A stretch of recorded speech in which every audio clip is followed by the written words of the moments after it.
Assalamualaikum warahmatullahi wabarakatuh. Halo semuanya, selamat datang di Cerita Ainun. Semoga kalian dalam keadaan sehat, bahagia, dan selalu dalam lindungan Tuhan. Sebelum kita mulai, jangan lupa untuk like, komen, dan subscribe channel ini ya. Aktifkan juga lonceng notifikasinya, supaya kalian gak ketinggalan kisah-kisah menarik berikutnya. Dan kalau kalian merasa video ini seru atau menginspirasi, jangan ragu untuk share ke teman-teman kalian. Pernah nggak sih kalian merasa dikhianati oleh seseorang yang paling kalian percaya? Bayangkan, pernikahan yang indah berubah menjadi mimpi buruk ketika orang yang kamu cintai justru menusukmu dari belakang. Dari seorang istri yang dikhianati, menjadi wanita kuat yang bangkit melawan ketidakadilan. Dari kehilangan segalanya, hingga menemukan kebahagiaan yang sesungguhnya. Ini bukan sekadar cerita biasa. Ini adalah perjalanan tentang cinta, pengkhianatan, dan kebangkitan. Penasaran dengan kisahnya? Yuk, kita mulai. Alia Rahardian tumbuh dalam kemewahan. Sebagai putri tunggal dari keluarga Rahardian yang memiliki bisnis di berbagai sektor, hidupnya selalu dikelilingi oleh fasilitas terbaik. Sejak kecil, ia terbiasa mendapatkan apapun yang diinginkannya. Namun, di balik semua itu, Alia bukanlah gadis manja yang hanya tahu bersenang-senang. Ia cerdas, mandiri, dan berani mengambil keputusan, termasuk dalam urusan hatinya. Raka Pratama, pria sederhana yang berhasil mencuri hati Alia, berasal dari latar belakang yang jauh berbeda. Ia tidak memiliki harta berlimpah atau nama besar, tetapi semangat dan kerja kerasnya adalah hal yang membuat Alia jatuh cinta. Raka bekerja sebagai karyawan di salah satu perusahaan keluarga Alia sebelum akhirnya mereka menikah. Kini, setelah resmi menjadi bagian dari keluarga Rahardian, Raka harus menghadapi dunia yang benar-benar baru baginya. Malam ini adalah malam bahagia mereka. Ballroom hotel berbintang 5 itu dipenuhi cahaya lampu kristal yang berkilauan. Para tamu dengan gaun dan jas elegan berbincang, menikmati hidangan mahal yang tersaji di meja-meja bundar. Di tengah kemewahan itu, Alia berdiri di samping Raka, menggenggam tangannya erat. "Aku masih merasa ini seperti mimpi," bisik Alia, matanya berbinar saat menatap suaminya. Raka tersenyum, ibu jarinya mengusap punggung tangan Alia dengan lembut. "Kalau ini mimpi, aku berharap tidak pernah bangun." Alia terkikik. "Kamu romantis sekali malam ini?" "Harus dong. Ini malam pernikahan kita," balas Raka dengan nada menggoda. Tepukan di bahunya membuat Raka menoleh. Pak Surya, ayah Alia, berdiri di hadapannya dengan ekspresi tegas namun ramah. "Raka," katanya, suaranya dalam dan berwibawa, "mulai hari ini, kamu bukan hanya suami Alia, tapi juga bagian dari keluarga ini. Dan itu berarti kamu juga bagian dari bisnis keluarga kita." Raka mengangguk mantap. "Saya mengerti, Pak. Saya siap belajar." Pak Surya mengamati Raka sejenak, lalu tersenyum tipis sebelum melirik putrinya. "Dan kamu, Alia, jangan manja lagi. Kamu harus mendukung suamimu." Alia memutar matanya. "Papa, aku bukan anak kecil lagi." Pak Surya tertawa kecil sebelum beranjak untuk menyapa tamu lain. Saat itulah Karin, sahabat Alia sejak SMA, datang dengan gaun merah terang dan ekspresi khasnya yang selalu penuh semangat. "Aku masih nggak percaya kamu beneran menikah," katanya sambil melirik Raka, lalu kembali ke Alia. "Dulu katanya mau cari yang mirip opa-opa Korea." Alia tertawa, sementara Raka hanya menggeleng kecil. "Hati memang suka berubah," kata Alia sambil melirik suaminya dengan penuh arti. "Kadang yang kita butuhkan bukanlah yang kita impikan, tapi yang bisa bikin kita merasa aman dan nyaman." Raka mengangkat alis. "Jadi, aku bukan impianmu?" Alia pura-pura berpikir. "Lebih tepatnya, kamu kebutuhanku." Karin tertawa terbahak-bahak, sementara Raka hanya bisa menghela napas pasrah. Malam itu, segalanya terasa sempurna: senyum, tawa, dan cinta mengisi setiap sudut ruangan. Tidak ada yang menyangka bahwa di balik semua kebahagiaan ini, perjalanan pernikahan mereka baru saja dimulai. sebuah perjalanan yang tidak selalu seindah pesta malam ini. Pernikahan seharusnya menjadi awal kehidupan yang indah bagi Alia dan Raka. Namun, saat memasuki rumah keluarga Raka untuk pertama kalinya sebagai menantu, Alia merasakan suasana yang berbeda dari yang ia bayangkan. Rumah keluarga Pratama jauh lebih sederhana dibandingkan rumah Alia yang megah. Dindingnya dihiasi foto-foto keluarga, perabotannya klasik, dan aroma masakan tradisional tercium dari dapur. Meski tidak mewah, rumah ini terasa hangat setidaknya bagi Raka. Namun, sejak awal, Alia bisa merasakan tatapan dingin dari ibu mertuanya, Bu Ratna. Wanita itu selalu tersenyum saat Raka ada, tetapi begitu suaminya berpaling, ekspresinya berubah menjadi datar. Sementara itu, Siska, adik perempuan Raka, hanya duduk di sofa dengan wajah cemberut. Matanya menatap Alia dari ujung kepala hingga kaki, seolah menilai setiap detail dirinya. Bu Ratna menyambut mereka dengan senyuman kecil. Akhirnya kalian datang juga. Capek perjalanan dari hotel, Alia tersenyum sopan. Tidak terlalu, Bu.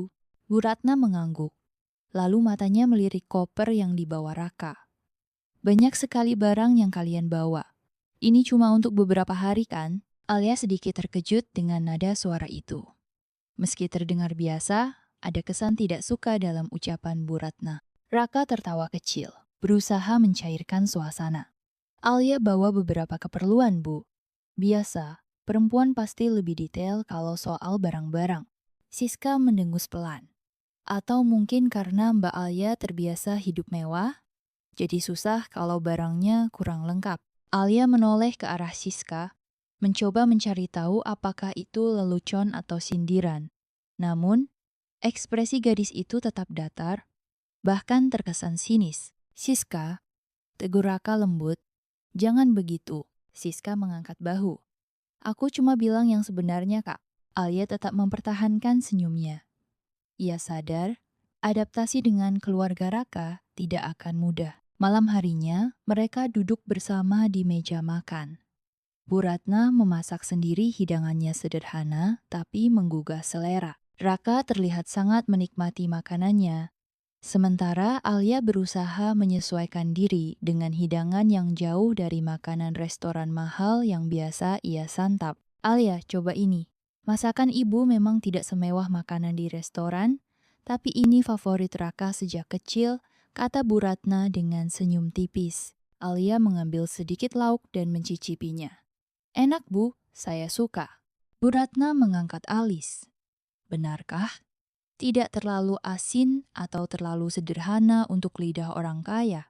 Alia tersentak sejenak, tapi segera tersenyum. Tidak sama sekali.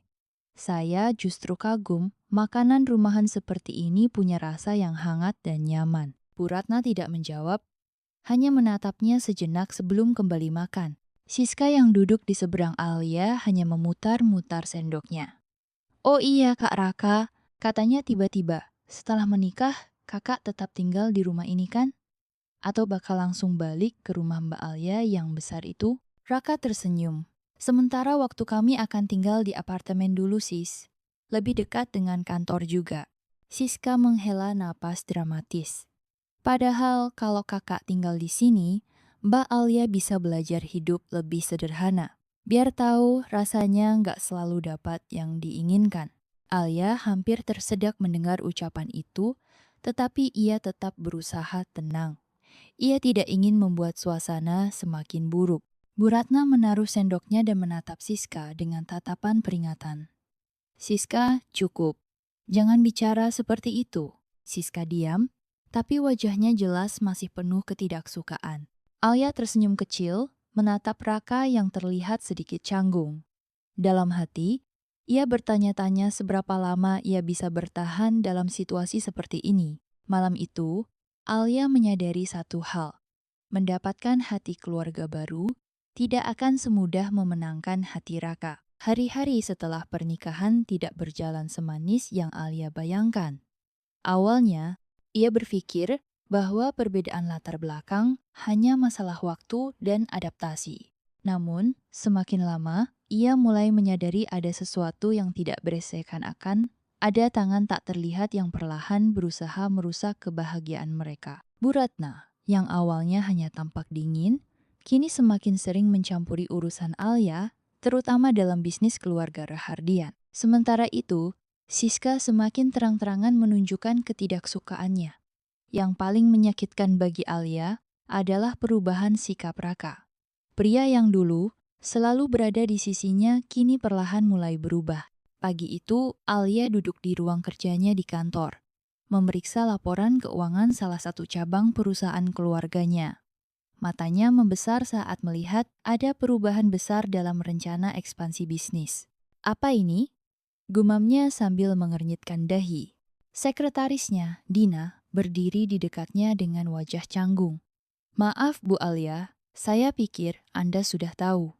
Beberapa hari lalu, ada revisi dalam proposal proyek ini, dan yang menandatanganinya adalah Ibu Ratna. Alia terkejut. Mama Raka?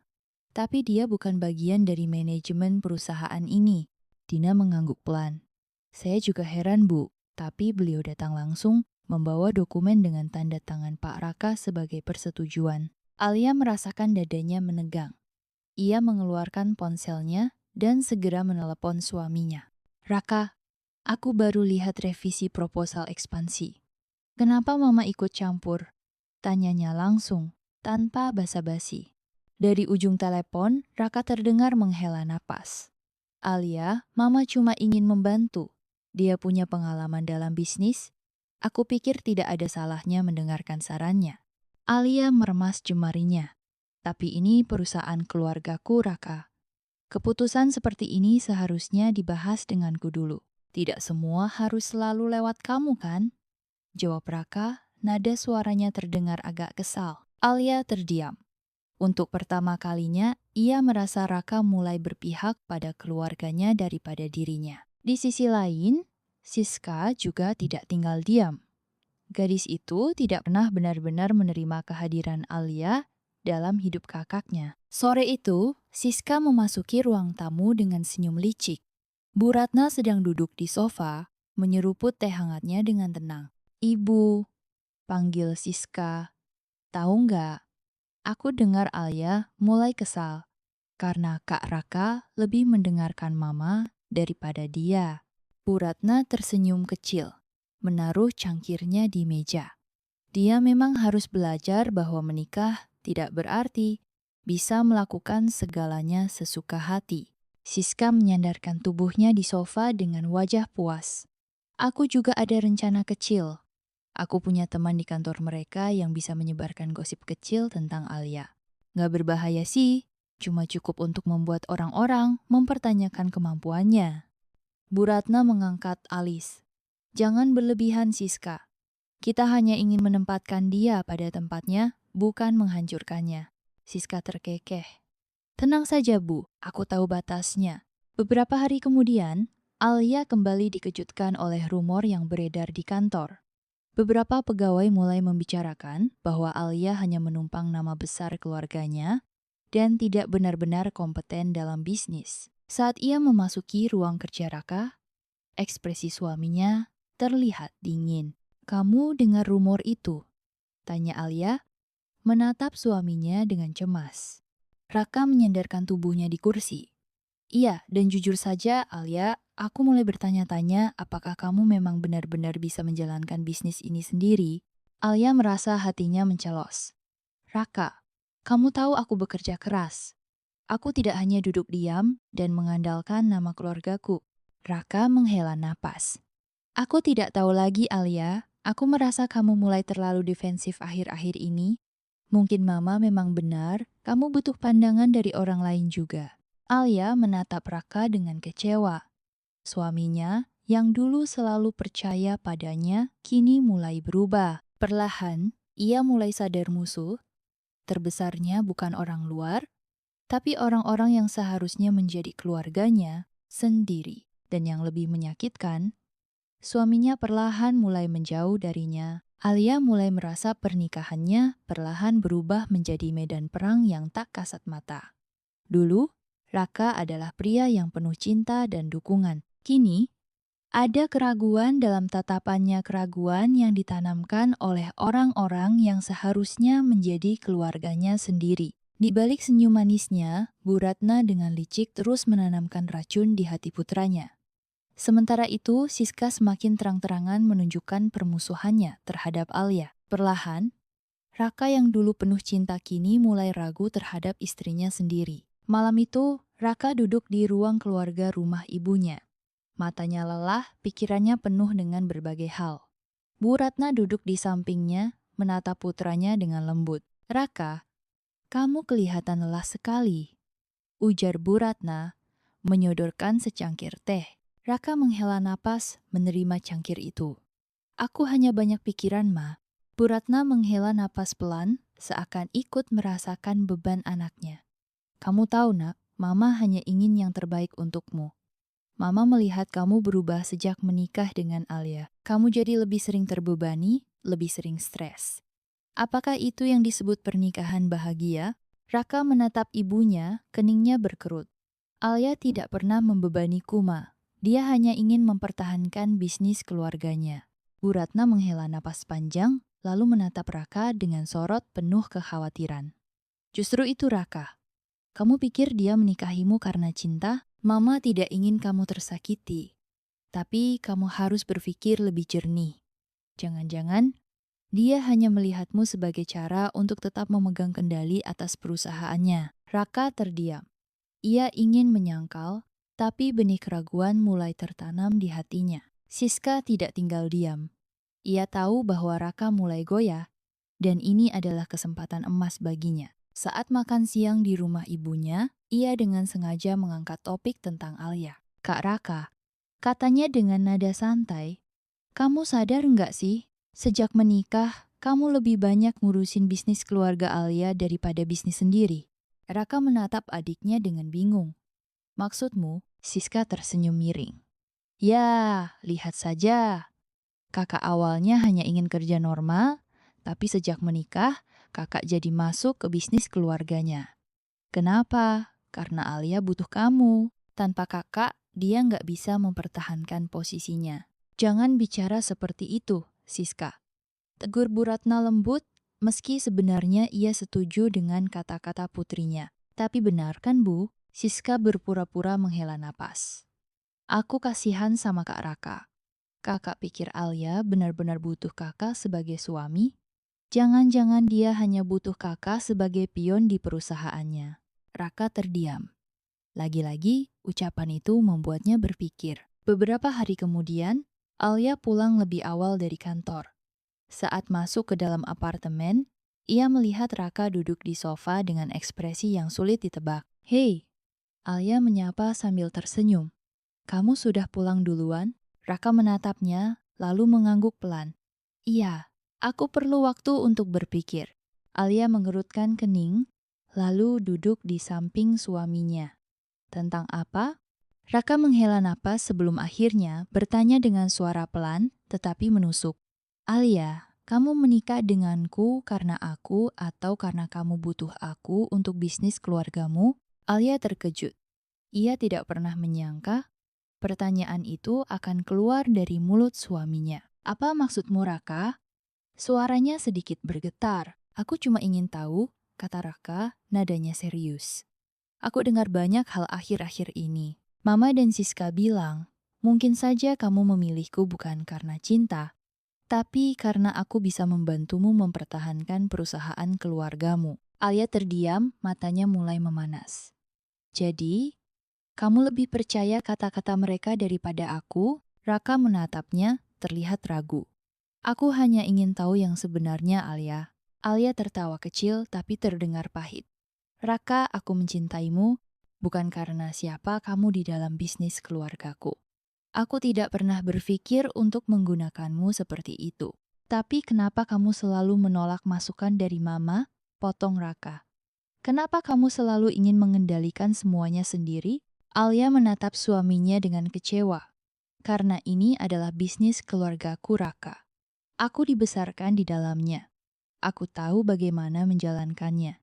Raka menghela napas lalu berdiri. Aku hanya ingin memastikan kalau aku tidak hanya jadi alat dalam pernikahan ini, Alia. Alia merasa hatinya hancur. Raka yang dulu selalu mempercayainya kini mulai menjauh. Ia tahu bahwa ini bukan murni pemikiran Raka ini adalah hasutan. Tapi bagaimana cara menyelamatkan pernikahannya jika suaminya sendiri sudah mulai meragukannya? Malam itu, untuk pertama kalinya sejak menikah, Alia merasa benar-benar sendirian. Alia merasa pernikahannya semakin jauh dari kebahagiaan yang dulu ia impikan. Raka yang dulu selalu berada di sisinya, kini lebih sering pulang larut malam dan terlihat semakin tertutup. Mertua dan adik iparnya pun semakin mencampuri urusannya, seolah ingin merebut kendali atas hidupnya. Namun, yang tidak Alia ketahui, sesuatu yang lebih berbahaya sedang terjadi di belakangnya. Tanpa sepengetahuannya, Raka telah menandatangani beberapa dokumen penting yang perlahan-lahan mengalihkan aset bisnisnya ke dalam kendali keluarga Raka. Di sebuah ruangan kantor pribadi Bu Ratna, Raka duduk di seberang meja ibunya. Di hadapannya, terdapat tumpukan dokumen yang telah disusun dengan rapi. Raka, ini hanya formalitas, ujar Bu Ratna dengan nada lembut, mendorong setumpuk kertas ke arah putranya. Raka mengernyit membaca sekilas dokumen itu. Ini surat kepemilikan saham. Mama, aku tidak bisa menandatangani ini tanpa Alia tahu. Bu Ratna tersenyum tenang. Sayang, kamu suaminya. Saham ini masih milik keluarga, hanya saja kita mengatur ulang agar bisnis tetap dalam kendali orang yang benar-benar peduli. Lagi pula, Alia terlalu keras kepala. Dia butuh bantuan untuk mengelola semuanya dengan lebih baik. Siska, yang duduk di sofa sambil menyeruput kopinya, ikut menimpali. Iya, Kak. Toh, ini juga buat masa depan keluarga kita. Kamu mau kan jadi kepala keluarga yang bisa melindungi istrimu? Raka menggigit bibirnya. Ia tahu Alia tidak akan setuju jika ia menandatangani dokumen ini tanpa sepengetahuannya. Namun, kata-kata ibunya dan Siska terdengar masuk akal. Lagi pula, bukankah ia hanya ingin membantu agar bisnis Alia tetap aman? Dengan sedikit ragu, Raka akhirnya mengambil pulpen dan menandatangani dokumen itu satu persatu. Bu Ratna dan Siska saling bertukar pandang dengan senyum penuh kemenangan. Beberapa minggu berlalu, Alia mulai merasakan sesuatu yang janggal dalam bisnisnya. Beberapa klien lama tiba-tiba membatalkan kontrak, dan ada perubahan besar dalam kepemilikan saham yang tidak pernah ia setujui. Siang itu, ia menghubungi pengacaranya, Pak Surya, untuk meminta penjelasan. Bu Alia, saya sudah mengecek dokumen yang Anda minta, ujar Pak Surya dengan nada serius di ujung telepon. Dan saya harus jujur, ada perubahan besar dalam struktur kepemilikan perusahaan Anda. Alia mengerutkan kening. Apa maksudnya Pak Surya? Ada dokumen yang ditandatangani oleh suami Anda, Pak Raka, yang mengalihkan sebagian besar aset dan saham Anda ke nama keluarga Rahardian. Beberapa properti pun sudah dialihkan. Jantung Alia seakan berhenti berdetak. Tunggu, Raka yang menandatanganinya? Benar, Bu. Semua dokumen sudah dilegalisasi dan sah di mata hukum. Alia menutup telepon dengan tangan gemetar. Matanya mulai memanas. Raka, suaminya sendiri, telah mengkhianatinya. Malam itu, Alia menunggu Raka pulang dengan perasaan campur aduk. Begitu suaminya masuk ke dalam apartemen, Alia langsung berdiri. Kita perlu bicara, katanya tegas. Raka menatap Alia dengan lelah. Alia, aku capek. Bisa kita bicara besok saja? Tidak. Alia melemparkan berkas dokumen ke atas meja. Kamu bisa jelaskan ini, Raka? Raka melirik dokumen itu dan wajahnya langsung berubah. Alia, aku. Kamu menandatangani dokumen tanpa memberitahuku? Suara Alia bergetar karena marah dan kecewa. Kamu mengalihkan asetku ke keluargamu? Raka menghela napas, lalu mendekati Alia. Alia, dengar dulu. Ini bukan seperti yang kamu pikirkan. Bukan seperti yang kupikirkan? Alia menatapnya dengan mata penuh luka. Ini pengkhianatan, Raka. Aku percaya padamu dan kamu menghancurkan semua itu. Aku hanya ingin membantu. Raka membela diri. Mama bilang, Alia tertawa sinis. Oh, jadi ini semua karena Mama? Sejak kapan kamu lebih percaya ibumu daripada aku? Raka terdiam, tak bisa menjawab. Alia menggelengkan kepala. Air mata jatuh di pipinya. Aku pikir pernikahan kita dibangun atas dasar cinta dan kepercayaan. Tapi sekarang, aku bahkan tidak mengenali siapa kamu. Raka ingin berkata sesuatu, tapi Alia sudah melangkah ke kamar, membanting pintu di belakangnya. Malam itu, untuk pertama kalinya, Raka merasa dirinya benar-benar telah melewati batas. Namun yang tidak ia sadari, ini baru awal dari kehancuran yang lebih besar. Alia duduk di depan meja kerjanya dengan tangan gemetar. Beberapa dokumen tergeletak di hadapannya, bukti nyata bahwa sesuatu yang janggal sedang terjadi. Beberapa aset penting termasuk saham mayoritasnya di perusahaan telah berpindah tangan. Yang lebih mengejutkan, tanda tangan Raka tertera di hampir setiap dokumen. Hatinya berdegup kencang. Ini bukan lagi sekadar kesalahan administratif atau kekeliruan kecil. Ini adalah pengkhianatan. Alia segera menghubungi pengacaranya. Pak Surya. Pak Surya, saya butuh Anda mencari semua transaksi yang berkaitan dengan perusahaan saya dalam 3 bulan terakhir. Semua aset yang telah berpindah tangan tanpa persetujuan saya, ucapnya tegas. Baik Bu Alia, saya akan segera mengirim laporan rinci. Jawab Pak Surya. Tak butuh waktu lama, laporan yang diterima Alia semakin memperjelas kebusukan yang terjadi. Banyak aset telah dialihkan ke nama Bu Ratna dan Siska. Bahkan, beberapa properti pribadi yang seharusnya berada di bawah namanya kini tercatat sebagai milik keluarga Raka. Alia merasa dadanya sesak. Matanya berkaca-kaca, tetapi ia menahan air matanya. Ini bukan saatnya untuk lemah. Malam itu Alia menunggu Raka pulang. Tangannya menggenggam erat dokumen yang telah dikumpulkannya. Begitu Raka masuk ke dalam apartemen, Alia langsung berdiri. Kamu sudah makan? Tanya Raka dengan nada datar, seolah tidak ada yang salah.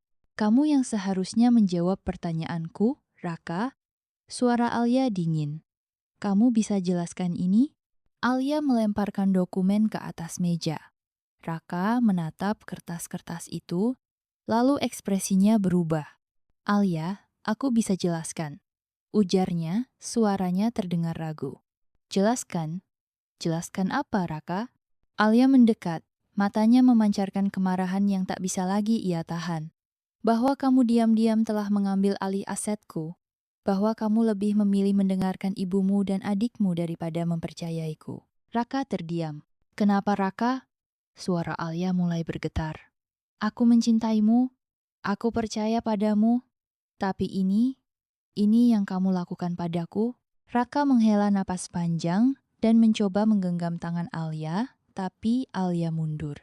Aku hanya ingin memastikan semuanya tetap dalam kendali, kata Raka dengan nada rendah. Alia menatapnya dengan tatapan penuh luka.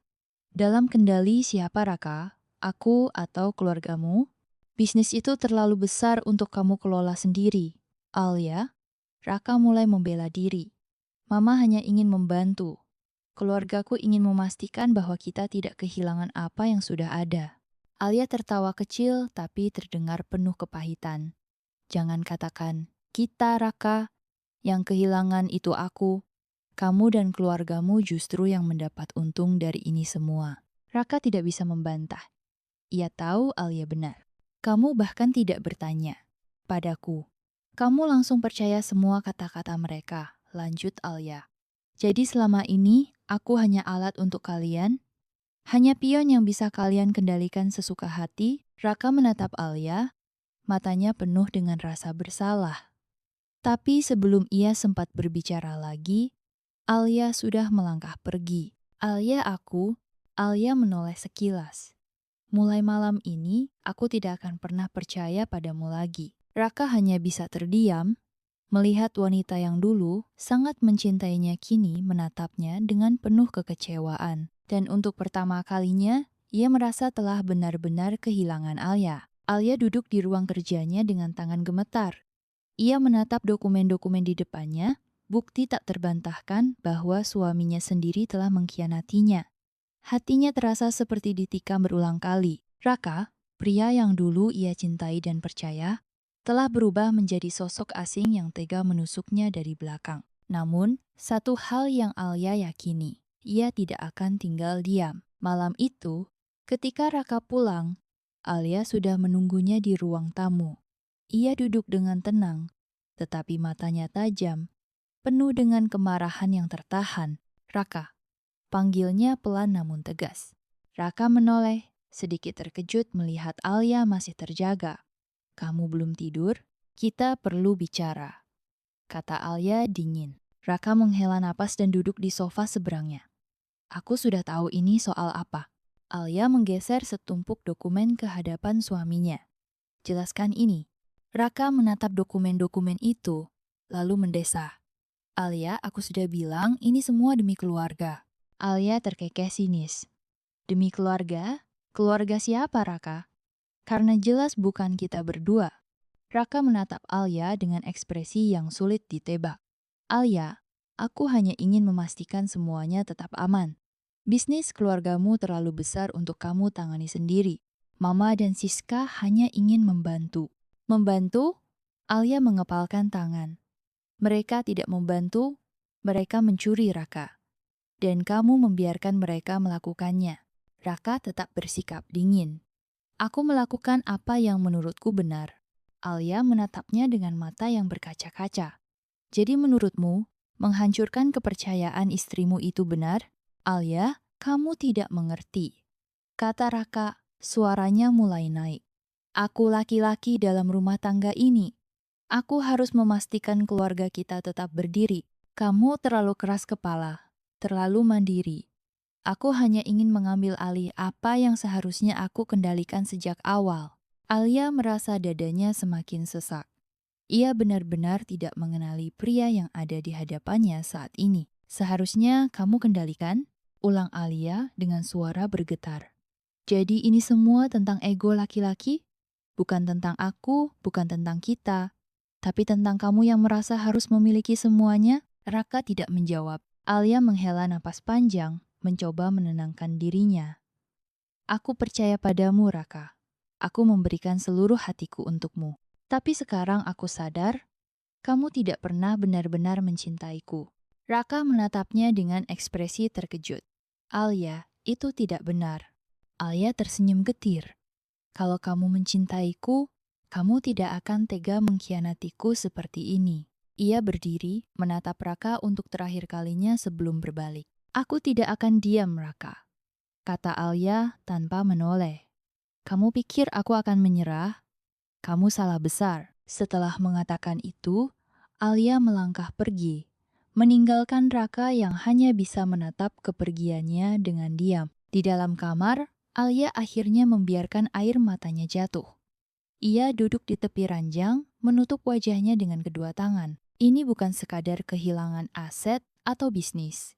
Ini tentang kehilangan seseorang yang dulu ia anggap sebagai belahan jiwanya. Ia tidak akan pernah bisa mempercayai Raka lagi. Dan sekarang, hanya ada satu hal yang bisa ia lakukan. Melawan balik. Alia berdiri di tengah ruang tamu dengan tatapan kosong. Di sekelilingnya, para pelayan sibuk membawa koper dan tas, membuang barang-barangnya keluar rumah. Rumah yang dulu penuh dengan cinta dan kebahagiaan, kini menjadi tempat di mana ia dihina dan diusir tanpa belas kasihan. Bu Ratna berdiri dengan senyum puas di wajahnya, sementara Siska menyilangkan tangan di dada, menatap Alia dengan tatapan meremehkan. Apa maksudnya ini? Suara Alia bergetar, matanya menatap Raka yang berdiri tak jauh dari ibunya. Bu Ratna terkekeh. Maksudnya, ini rumah kami, Alia. Dan mulai sekarang, kamu bukan bagian dari keluarga ini lagi. Alia mencengkeram ujung bajunya, mencoba menahan gemetar di tangannya. Raka, aku istrimu. Kenapa kamu membiarkan ini terjadi? Raka hanya diam. Wajahnya dingin tanpa ekspresi. Siska mendengus. Istri, jangan mengada-ada, Kak. Kamu cuma numpang di sini. Semua yang ada di rumah ini bukan milikmu lagi. Alia menatap Raka dengan penuh harapan, berharap setidaknya suaminya akan membela dirinya. Namun, yang ia dapatkan hanya kebisuan yang menyakitkan. Jadi ini akhirnya? Tanya Alia lirih. Setelah semua yang aku lakukan untukmu, kamu membiarkan mereka mengusirku seperti ini? Raka menarik napas dalam-dalam, lalu berkata dengan nada dingin. Pergilah Alia. Kata-kata itu menusuk hati Alia seperti belati. Ini keputusanmu? Suaranya terdengar patah. Raka mengangguk tanpa ragu. Alia merasa dunianya runtuh. Ia telah kehilangan segalanya, rumahnya, hartanya, dan yang paling menyakitkan, suaminya sendiri. Baik, katanya pelan, menahan air mata yang hampir jatuh. Aku akan pergi. Begitu Alia melangkah keluar dari rumah itu, ia disambut oleh tatapan heran para tetangga. Beberapa berbisik-bisik, sementara yang lain menatapnya dengan rasa kasihan. Astaga, itu kan Nyonya Alia. Kenapa dia diusir seperti itu? Bu Ratna sengaja berbicara dengan suara keras agar semua orang mendengar. Perempuan ini tidak tahu diri. Dia sudah berusaha mengambil apa yang bukan haknya. Sekarang dia menerima akibatnya. Alia mengepalkan tangan. Ia ingin membalas, ingin berteriak, tetapi ia tahu percuma. Orang-orang ini telah termakan kebohongan Bu Ratna. Seorang pelayan mendekatinya dengan wajah sedih. Maaf Nyonya, ini jaket Anda. Namun, sebelum Alia bisa menerimanya, Siska menepis tangan pelayan itu. Tidak usah, biar dia pergi seperti itu saja. Biar semua orang tahu betapa hinanya dia. Tawa Siska terdengar menyakitkan di telinga Alia. Dengan pakaian yang melekat di tubuhnya, dan tanpa membawa apapun, Alia melangkah pergi dari rumah itu. Tapi dalam hatinya, ia bersumpah, ia akan kembali. Dan ketika saat itu tiba, ia tidak akan datang sebagai wanita yang lemah, dan terbuangnya akan kembali untuk membalas semuanya. Dingin malam menyelimuti tubuh Alia yang hanya berbalut pakaian sederhana. Kakinya melangkah tanpa tujuan, pikirannya masih berkecamuk dengan kejadian beberapa jam lalu. Ia telah kehilangan segalanya, rumah, suami, bahkan martabatnya di hadapan para tetangga. Namun, di tengah keputusasaan itu, ada satu hal yang masih tersisa. Kemauan untuk bangkit. Saat pikirannya dipenuhi rasa sakit, sebuah mobil berhenti di dekatnya. Kaca jendela turun, dan suara familiar terdengar. Alia, ya Tuhan, kamu kenapa? Itu suara Nia, sahabatnya sejak kecil. Tanpa banyak bicara, Nia langsung keluar dari mobil dan menghampiri Alia yang berdiri kaku. Matanya membesar saat melihat keadaan Alia yang mengenaskan. Alia, apa yang terjadi? Kenapa kamu di luar begini? Tanya Nia, suaranya penuh kekhawatiran. Alia mencoba tersenyum, tapi air matanya lebih dulu jatuh. Aku diusir Nia. Nia tertegun. Apa? Oleh siapa? Raka? Alia mengangguk pelan. Bukan hanya dia, ibunya, adiknya, mereka mengambil segalanya dariku. Wajah Nia langsung memerah karena marah. Mereka gila. Ayo masuk mobil. Kita bicara di tempat yang lebih nyaman. Tanpa menunggu jawaban, Nia merangkul Alia dan membawanya masuk ke mobil. Di apartemen Nia, Alia duduk dengan segelas teh hangat di tangannya. Matanya masih sembab, tetapi pikirannya mulai jernih. Alia, kamu nggak bisa diam saja, kata Nia tegas. Kamu harus melawan. Alia menatap sahabatnya. Aku nggak tahu harus mulai dari mana. Mereka sudah mengambil segalanya. Aku bahkan nggak punya uang sepeser pun sekarang. Nia menggenggam tangan Alia erat. Dengar, kamu Alia Pramesti. Kamu bukan perempuan lemah yang bisa diinjak-injak. Kamu punya otak, kamu punya pengalaman bisnis, dan yang terpenting, kamu punya aku. Alia tersenyum tipis. Untuk pertama kalinya sejak pengkhianatan itu, ia merasakan secercah harapan. Aku butuh bukti Nia, kata Alia kemudian. Aku yakin ada cara untuk mengambil kembali hakku secara hukum. Nia mengangguk. Kamu masih punya koneksi di perusahaan kan? Aku bisa bantu cari orang dalam yang bisa memberikan informasi tentang transaksi mencurigakan yang dilakukan Raka dan keluarganya. Alia mulai berpikir lebih jernih. Aku juga butuh pengacara yang bisa dipercaya, Pak Surya, mungkin. Dia selalu membantuku dulu. Nia tersenyum. Bagus, aku akan bantu mengatur pertemuan dengan Pak Surya. Dan satu lagi, Alia, apa? Kamu harus kembali ke dunia bisnis. Kamu bukan hanya istri Raka.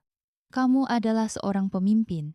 Bangkitlah, tunjukkan pada mereka bahwa mereka salah telah mengkhianatimu. Alia menghembuskan napas dalam. Matanya kini penuh dengan tekad baru. Kamu benar, Nia.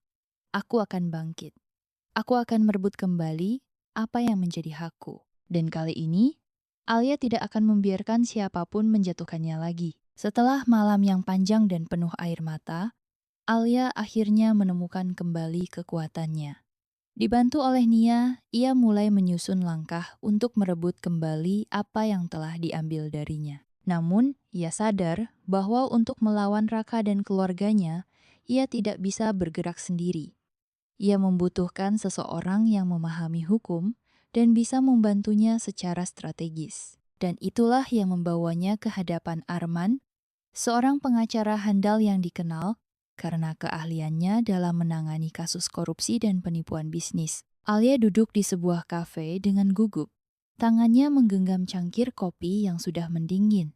Nia duduk di sampingnya, memberikan dukungan moral. Kamu yakin Arman ini bisa dipercaya? Tanya Alia pelan. Nia mengangguk yakin.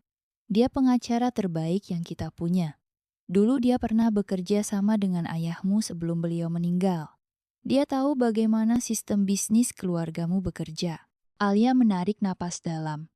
Ia tidak punya pilihan lain selain mempercayai rekomendasi Nia. Beberapa saat kemudian, seorang pria tinggi dengan jas hitam memasuki kafe. Wajahnya tegas, dengan tatapan tajam yang menunjukkan bahwa dia bukan orang yang bisa dipermainkan. Alia Pramesti, Arman langsung menyapanya dengan suara berat dan profesional. Alia berdiri dan menjabat tangannya. Terima kasih sudah mau bertemu dengan saya, Pak Arman. Arman duduk dan langsung membuka dokumen yang sudah ia bawa. Nia sudah memberitahuku sebagian besar masalahmu. Aku ingin mendengar langsung darimu. Apa yang sebenarnya terjadi? Alia menghela napas, lalu mulai menceritakan semuanya tentang bagaimana Raka awalnya pria sederhana yang ia cintai, bagaimana mertuanya selalu mengontrol bisnisnya, hingga bagaimana ia kehilangan semua asetnya karena dokumen yang ditandatangani oleh suaminya sendiri. Arman mendengarkan dengan seksama, sesekali mencatat sesuatu di buku catatannya. Setelah Alia selesai, ia menutup bukunya dan menatapnya serius. Kamu sadar bahwa ini akan menjadi pertarungan yang panjang dan tidak mudah? Tanyanya. Alia mengangguk mantap. Saya sudah kehilangan segalanya. Saya tidak akan mundur. Arman tersenyum tipis. Bagus, karena aku benci bekerja dengan orang yang setengah hati. Arman mengambil beberapa dokumen yang sudah ia siapkan. Langkah pertama, katanya, kita harus membuktikan bahwa pemindahan aset yang dilakukan Raka ilegal. Jika kita bisa menunjukkan bahwa dia melakukan penipuan atau pemalsuan dokumen, maka kita bisa membatalkan semua transaksi yang telah terjadi. Alia berpikir sejenak. Saya tidak pernah menandatangani dokumen apapun yang mengalihkan aset saya padanya. Itu artinya ada kemungkinan besar tanda tanganmu dipalsukan, ujar Arman. Aku akan meminta bantuan ahli forensik dokumen untuk memeriksanya. Nia tersenyum penuh semangat. Lalu bagaimana dengan bisnis Alia? Apakah ada cara untuk mengambil alihnya kembali? Arman mengangguk. Itulah langkah kedua. Kita harus mencari celah dalam kontrak bisnis yang ditandatangani Raka. Biasanya dalam perusahaan keluarga, ada klausul yang bisa digunakan untuk menuntut mereka kembali. Alia menggigit bibirnya, berpikir. Saya juga ingin membuka bisnis baru. Saya tidak bisa hanya menunggu mereka terjatuh. Saya harus membangun sesuatu yang bisa membuat saya kembali berdiri. Arman tersenyum puas. Itu pola pikir yang benar. Kita tidak hanya akan merebut kembali apa yang telah hilang, tapi juga memastikan kamu lebih kuat dari sebelumnya. Alia menatap kedua orang di hadapannya Nia yang selalu mendukungnya dan Arman yang kini menjadi sekutunya. Untuk pertama kalinya setelah sekian lama, Alia merasakan harapan yang nyata. Ia tidak sendirian dalam pertarungan ini, dan dengan sekutu-sekutunya, ia akan memastikan bahwa Raka dan keluarganya mendapatkan balasan yang setimpal. Beberapa minggu setelah bertemu dengan Arman, Alia akhirnya siap melancarkan serangan pertamanya. Dengan semua bukti yang telah dikumpulkan dokumen yang menunjukkan pemalsuan tanda tangan, rekaman transaksi mencurigakan, serta kesaksian beberapa orang dalam perusahaan Alia mengajukan gugatan hukum terhadap Raka dan keluarganya. Kasus ini bukan hanya soal merebut kembali aset yang telah dirampas, tetapi juga membongkar kebusukan Raka, Bu Ratna, dan Siska di mata publik. Dan ketika berita gugatan itu mulai tersebar, media pun mulai melirik kasus ini. Di kantor pengadilan, Alia duduk di samping Arman dengan wajah tenang, meski hatinya berdegup kencang. Arman menyerahkan berkas gugatan kepada petugas pengadilan. Ini gugatan resmi terhadap Raka Wijaya dan keluarganya atas pemalsuan dokumen, penggelapan aset, serta pelanggaran hukum bisnis, kata Arman dengan nada tegas. Petugas itu mengangguk, lalu mulai memeriksa dokumen-dokumen yang diserahkan. Alia menarik napas dalam. Ini adalah langkah besar. Tidak ada jalan untuk mundur lagi. Setelah ini, Arman berbisik padanya, mereka pasti akan menyerang balik. Pastikan kamu siap. Alia menoleh padanya dan tersenyum tipis. Aku sudah lebih dari siap, Arman. Di rumah keluarga Wijaya, suasana tegang menyelimuti ruang tamu. Raka melemparkan koran ke meja dengan wajah marah. Pengusaha wanita ajukan gugatan terhadap suami dan keluarganya kasus besar yang menggemparkan. Berita itu terpampang di halaman depan beberapa media bisnis dan hukum. Apa-apaan ini? Bentaknya, menatap ibunya yang juga tampak tegang. Bu Ratna menggertakkan gigi. Perempuan itu benar-benar nekat. Dia mau mempermalukan kita di depan publik. Siska, yang duduk di sudut ruangan, mendengus. Ya jelas, dia ingin membalas dendam. Dan lihatlah, dia pintar memanfaatkan media. Raka mengusap wajahnya dengan frustrasi. Sial, aku tidak menyangka dia secepat ini bertindak. Bu Ratna menghela napas dalam. Tenang, kita masih bisa mengontrol situasi. Kita harus mencari cara untuk menjatuhkannya sebelum dia semakin kuat. Siska tersenyum licik. Mungkin kita bisa serang dia dari sisi lain. Kita buat dia terlihat buruk di mata publik. Raka menatap adiknya dengan tajam. Maksudmu, kita sebarkan rumor. Katakan bahwa Alia yang sebenarnya serakah dan ingin mengambil alih semua aset kita sejak awal. Biarkan media membentuk opini negatif tentangnya. Bu Ratna tersenyum puas. Bagus, kita harus bertindak cepat. Dan tanpa membuang waktu, mereka mulai merancang serangan balik. Sementara itu, berita tentang gugatan Alia terus menyebar luas. Media mulai menyorot kasus ini, dan publik mulai membicarakannya. Seorang reporter berdiri di depan kantor pengadilan, melaporkan berita tersebut. Kasus ini menjadi perbincangan hangat di kalangan pebisnis. Banyak yang terkejut dengan tindakan yang diambil oleh Alia Pramesti, seorang pengusaha wanita yang dikenal cerdas dan berintegritas. Namun, ada juga pihak yang meragukan motifnya. Benarkah ini murni untuk keadilan, ataukah ada kepentingan lain di baliknya? Di layar TV, wajah Alia muncul dengan latar belakang kantor pengadilan. Di apartemennya, Alia menonton siaran itu dengan ekspresi tenang. Ia sudah menduga bahwa kasus ini akan menarik perhatian besar. Nia, yang duduk di sebelahnya, berdecak. Aku yakin Raka dan keluarganya pasti mulai panik sekarang. Alia tersenyum kecil. Biarkan mereka panik. Ini baru permulaan. Arman, yang juga ada di ruangan itu, menambahkan, tapi kita juga harus siap. Aku yakin mereka akan mencoba menjatuhkanmu dengan segala cara. Alia menegakkan bahunya.